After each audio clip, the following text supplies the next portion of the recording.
ஒரு சமயம் ஒரு ஜென் ஆசிரமத்துல ஒரு தலைமை குரு ஒருத்தர் மரணப்படுக்கையில் இருக்கிறாரு.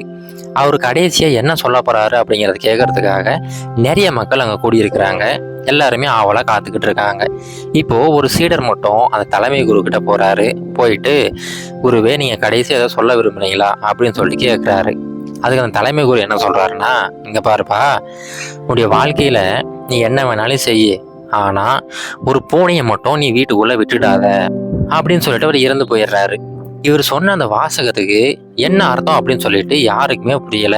இந்த சீடருமே எல்லாருக்கிட்டையும் வந்து, இந்த மாதிரி என்ன செஞ்சாலும் பரவாயில்ல, ஒரு பூனையை மட்டும் நம்ம வாழ்க்கையில சேர்த்துக்க கூடாது அப்படின்னு சொல்லிட்டு இறந்து போயிட்டாரு அப்படின்னு சொல்லிட்டு எல்லாருக்கிட்டையும் சொல்றாரு. இதை கேட்ட மற்றவங்களுக்குமே ஒன்றும் புரியல. எல்லாரும் குழம்பி போய் உட்காந்துருக்குறாங்க. இப்போ அந்த குருவோட இறுதி காரியங்களையும் செஞ்சு முடிக்கிறாங்க. எல்லாம் முடிச்சதுக்கு அப்புறமாவும் அந்த சீடரோட மனசுல அவர் சொன்ன அந்த விஷயம் திரும்ப திரும்ப ஓடிக்கிட்டே இருக்குது. அப்படி என்னவா இருக்கும், ஒரு பூனையை நான் சேர்த்துக்கிட்டா என்ன பிரச்சனை வந்துட போகுது அப்படின்னு சொல்லிட்டு திரும்ப திரும்ப யோசிச்சுக்கிட்டே இருக்கிறாரு. ஆனா என்ன யோசிச்சாலையும் அவர்கிட்ட எந்த ஒரு பதிலுமே இல்லை. இப்போ அதே ஆசிரமத்துல இன்னொரு வயதான துறவி ஒருத்தர் இருக்கிறாரு. இப்போ அந்த சீடர் அவர்கிட்ட போயிட்டு, ஐயா, நம்முடைய தலைமை குரு சொன்னதுக்கு என்ன அர்த்தம் அப்படின்னு சொல்லிட்டு கேட்கிறாரு. இந்த வயதான குரு என்னன்னா, இவரு தான் தலைமை குருவா இருக்க வேண்டியது. ஆனா வயது மூப்பு காரணமா இன்னொருத்தர் தலைமை குருவா போட்டிருந்தாங்க. அவருடைய இளமை காலத்துல இருந்தே இவர் அவர் கூட தான் இருந்திருக்கிறாரு.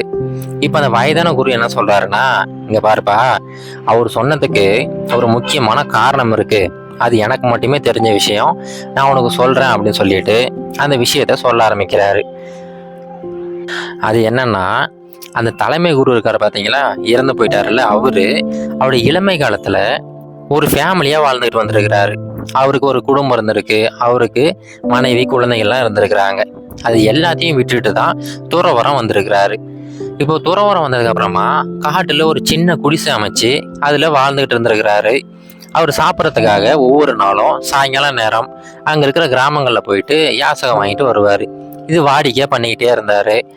இப்போ அந்த துறவி கிட்ட வெறுமனே 2 செட்டு துணி மட்டும் தான் வச்சிருந்திருக்கிறாரு. இப்போ என்னாச்சுன்னா, ஒரு சமயம் அவர் யாசகம் வாங்குறதுக்காக போயிட்டு வந்து பாக்குறாரு. அவர் வச்சிருந்த அந்த துணியை எலியை வந்து கடிச்சு போட்டுருச்சு. அதை வந்து தைச்சு மாட்டிக்கிட்டு இருக்கிறாரு. ஆனா மறுபடியும் ஒவ்வொரு நாளும் அந்த எலியோட அட்டகாசம் அதிகரிச்சுட்டு போய்கிட்டே இருக்குது. இப்போ இந்த விஷயத்த அந்த கிராம மக்கள் கிட்ட சொல்றாரு. இப்போ அவங்க என்ன சொல்றாங்கன்னா, ஐயா, நீங்க ஒண்ணு பண்ணுங்க, நாங்க ஒரு பூனையை ஒண்ணு கொடுக்குறோம். அந்த பூனையை உங்களுடைய குடிசைக்கு எடுத்துட்டு போங்க. அந்த பூனை இருந்துச்சுன்னா கண்டிப்பா எலி பக்கம் கூட வராது, அதனால எடுத்துட்டு போங்க அப்படின்னு சொல்லிட்டு ஒரு பூனையை அவர்கிட்ட கொடுத்து விடுறாங்க. சரி, அவரும் நல்ல யோசனையா இருக்கே அப்படின்னு சொல்லிட்டு அந்த பூனையை வாங்கிட்டு அவருடைய குடிசைக்கு போயிடுறாரு. இப்போ அங்கே போனதுக்கு அப்புறமா தான் அவருக்கு தெரியுது, இப்போ அந்த பூனைக்கு சேர்த்து இவர் எல்லாருக்கிட்டையும் பால் வாங்கிட்டு வரணும் அப்படின்னு சொல்லிட்டு ஒவ்வொரு நாளும் யாசகம் வாங்கும்போது பூனைக்கு பாலுமே வாங்கிட்டு வராரு. இதையெல்லாம் பார்த்துக்கிட்டு இருந்த கிராம மக்கள் என்ன பண்றாங்கன்னா, ஐயா, நீங்க ஒன்று பண்ணுங்க, நீங்க பால் வாங்குறதுக்காக தினமும் வர வேண்டாம், நாங்க ஒரு பசுமாடை கொடுக்குறோம், அந்த பசுமாடை நீங்க வச்சுங்க, அதன் மூலம் பாலை கறந்து நீங்க பூனைக்கு கொடுங்க அப்படின்னு சொல்லிட்டு ஒரு பசுமாடையுமே கொடுத்து விடுறாங்க. இப்போ பசுமாடை வாங்கிட்டு அவர் வீட்டுக்கு போயிட்டாரு. ஆனா அதை எப்படி பராமரிக்கிறதுன்னு அவருக்கு தெரியல. அந்த பசுமாட்டுலேருந்து பால் கறக்கணும், அந்த பசுவுக்கு தேவையான பொருட்கள்லாம் போடணும், இந்த மாதிரி நிறைய வேலைகள் இருக்கு. அது எதுவுமே அவருக்கு தெரியல. இப்போ மறுபடியும் அந்த கிராம மக்கள் என்ன சொல்றாங்கன்னா, ஐயா, நீங்க ஒன்று பண்ணுங்க, இந்த ஊர்லயே ஒரு இளம் வயது பெண்மணி ஒருத்தங்க இருக்காங்க. அவங்களுக்கு குடும்பம் குட்டி எதுவுமே கிடையாது, அவங்க தனியாக தான் வாழ்ந்துக்கிட்டு வராங்க. நாங்கள் அவங்கள வந்து உங்கள் வீட்டுக்கு வேலைக்கு அனுப்பி விடுறோம். அவங்க எல்லா வேலையும் பார்த்துக்குவாங்க, அந்த மாட்டை பராமரிச்சுக்குவாங்க, உங்கள் வீட்டில் இருக்கிற மற்ற வேலைகளும் செய்வாங்க. பக்கத்துலேயே சின்ன நிலம் இருக்கு, அந்த நிலத்துல உங்களுக்கு தேவையான காய்கறிகளை கூட விளைவிச்சு கொடுப்பாங்க அப்படின்னு சொல்லிட்டு ஒரு இளம் வயது பெண்மணியை அவரு கூட அனுப்பி விடுறாங்க. சரி, அவருமே யதார்த்தமா சரி வேலைக்கு தானே வராங்க அப்படின்னு சொல்லிட்டு அவளை கூட்டிட்டு வீட்டுக்கு போயிடுறாங்க. இப்போ அந்த பெண்மணி அந்த துறவிக்கு தேவையான எல்லா வேலைகளும் செஞ்சு கொடுக்குறாங்க. அவங்க துணியை துவைச்சு கொடுக்குறாங்க, அந்த பூனையை பராமரிக்கிறாங்க, அந்த மாட்டை பராமரிக்கிறாங்க, அப்புறம் அந்த வயல் வேலைகளை ஈடுபடுறாங்க. இப்படியே ஒவ்வொரு நாளும் பார்த்தீங்கன்னா அவங்க 2 பேரும் ஒன்றா உட்காந்து நிறைய டைம் ஸ்பெண்ட் பண்ண ஆரம்பிச்சிட்டாங்க. இது நாளடைவில் என்னாச்சுன்னா, அவங்க 2 பேருக்குள்ளார ஒரு காதல் மலர்றதுக்கு வித்தாயிடுச்சு. இவங்க காதல் காரணமா ஒரு சில வருடங்கள் கழிச்சு அந்த பெண்மணிக்கு ஒரு குழந்தையுமே பிறக்குது. இப்போ துறவியா இருந்த ஒரு மனிதர் மறுபடியும் ஒரு ஃபேமிலியஸ்தனா மாறிட்டாரு. இப்போ அந்த குடும்பத்துக்காக அவர் அயராம உழைக்க வேண்டியிருந்துச்சு. ஒவ்வொரு நாளும் அந்த நிலத்துல போயிட்டு வேலை செஞ்சு அந்த உணவு தயார் பண்ணுறதுக்காக கடினமாக உழைக்க ஆரம்பிச்சிட்டாரு. இதன் மூலம் என்னாச்சுன்னா அவர் தியானம் பண்ணுறத மறந்துட்டாரு. அவர் துறவிங்கிற விஷயமே அவர் கொஞ்சம் கொஞ்சமாக மறக்க ஆரம்பிச்சிருச்சு.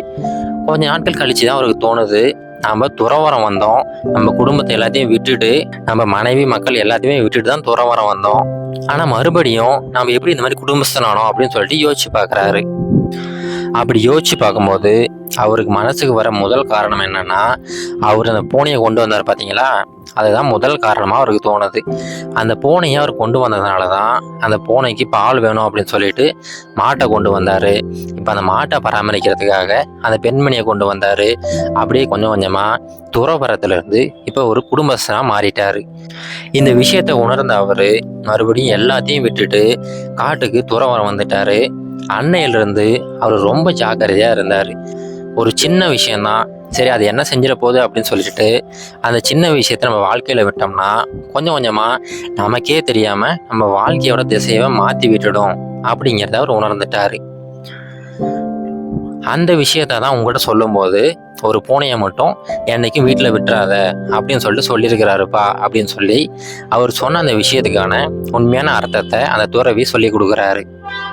அப்போ தான் அந்த சீடருக்கு புரியுது உண்மையிலே அவர் எதனால் அதை சொன்னார் அப்படின்னு சொல்லிட்டு. அந்த விஷயத்த சீடர் போயிட்டு எல்லா மக்களுக்கும் சொல்லி கொடுக்குறாரு. இப்போ அந்த கதையில் வந்தது போல தாங்க, நம்ம மனசு எப்போவுமே நம்மளோட கண்ட்ரோலில் வச்சுருக்கணும்.